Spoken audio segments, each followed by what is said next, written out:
Hello বন্ধুরা, সবাই কেমন আছো? আশা করি ভালো আছো। আমিও ভালো আছি। যত আমার ফেসবুক বন্ধুরা আছে তাদের সবাইকে শুভ পঞ্চমী। কালকে ষষ্ঠী, কালকে আমি উপোস করবো বলে আজকে একটু নিরামিষ রান্না করব। তাই আজকে আমি মেনুতে রেখেছি এই যে আলু ভাজা করছি। আলুগুলো এইভাবে কেটে এই যে ভাজা করছি, এর মধ্যে আমি পোস্ত দেবো, পোস্ত দিয়ে আলু ভাজা করব। তাহলে চলুন আজকে শুরু করা যাক আমার আজকে মেনু। আলুটা আগে হালকা ভেজে নিয়েছিলাম, তারপরে যে দেখুন আলুটাকে এভাবে সাইড করে তেলের মধ্যে পোস্তটা দিয়ে দিয়েছি। পোস্তটা এভাবে একটু ভেজে নিচ্ছি, নিয়ে এবার আলুর সাথে মিক্স করে দেবো পোস্তটা।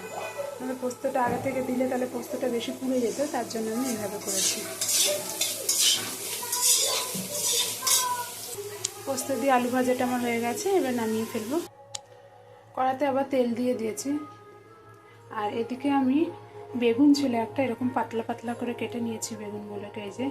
আর একটা বেসনের ব্যাটার তৈরি করেছি, তার মধ্যে আমি একটু হলুদের গুঁড়ো আর স্বাদ অনুযায়ী লবণ দিয়েছি। ব্যাটারটা খুব পাতলা না, খুব গাঢ় না, মিডিয়ামে রেখেছি। এটাতে বানিয়ে নেবো আমি বেগুনি। তাহলে চলুন শুরু করা যায় বেগুনি বানানো। এই যে বেগুনিগুলো দেখুন কিরকম ফুলে গেছে। এইভাবে দুপিঠটা ভালো করে ভেজে নিই। যেহেতু বেগুনটা ছোটো, তার জন্য বেগুনগুলো এরকম ছোটো ছোটোই হয়েছে।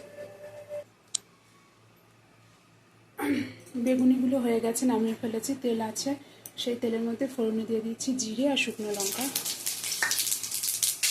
ফ্রাই করে রাখা কাঁচা লঙ্কাটাকে দিয়ে দিয়েছি। কেটে রাখা পেঁপে আর আলুটাকে দিয়ে দিয়েছি।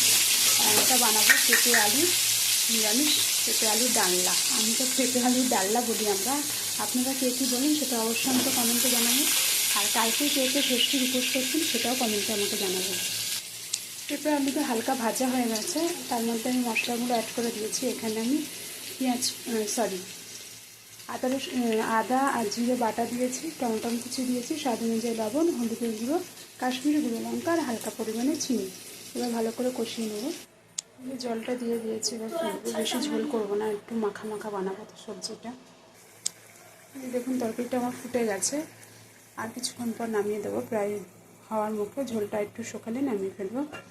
তাহলে আজকে আমার মেনু হলো ভাত, পেঁপে দিয়ে আলু দিয়ে নিরামিষ ডালনা, আর হলো বেগুনি, আর আলু আর পোস্ত ভাজা। রেসিপিগুলো আমার কেমন লেগেছে অবশ্যই কমেন্টে জানাবেন। যদি ভালো লেগে থাকে তাহলে একটা লাইক, শেয়ার, কমেন্ট আর সাবস্ক্রাইব করে দেবেন। বাই, সবাই ভালো থাকবেন, পুজো খুব ভালো কাটুক, আবার দেখা হবে।